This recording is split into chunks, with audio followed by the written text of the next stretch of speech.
All right, last question today comes from Rochelle in Pennsylvania. Do you like the Penn State-Michigan State game moving to Black Friday at Ford Field?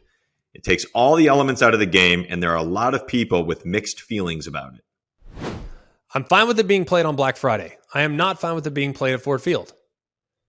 And we've talked about this already a little bit when we discussed the Big Ten situation with Ohio State, Penn State, and Michigan, and how there's kind of an unwritten rule, or it is written, but they don't talk about it, that they don't play at night in November. And I get that. Look, I know it's cold up there. I played for the Bengals. Like, I know that it's really cold there in Cincinnati or in Ohio, or we played against the Buffalo Bills in week 17 multiple times. Like, I know it's cold. I get it. But to me, what makes Big Ten football awesome are the elements.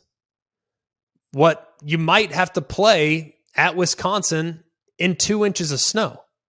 Like, that's unique. When we watch Maction on Tuesday nights, how cool is it to see these guys going out in sub-zero temperatures at times and leaving it all on the field?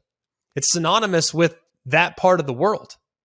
Like, when I think about Michigan, the state of Michigan, not the University of or Michigan State, the state, the actual state itself, when I think Michigan in late November, I think snow, I think frigid temperatures, and I think tough people that go out there shirtless, paint their chest, and just bear it throughout the course of the game.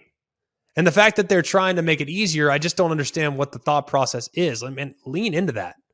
Like, lean into that. When I watch games in the FCS, in the playoffs, I saw a game a couple years ago at Montana, and it was 14 below zero. Cam Newton was in the stands. You couldn't even see him because he was so wrapped up because his brother was playing on the other team.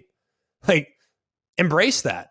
That's part of what makes that part of the country a really cool part of the country. So I don't necessarily love the idea of moving to a big corporate venue at the end of the year in what would be considered a, quote, rivalry game. So I don't love that, but I love that it's being played on Black Friday. And I love that it's going to have a huge audience there in a nighttime venue there for NBC.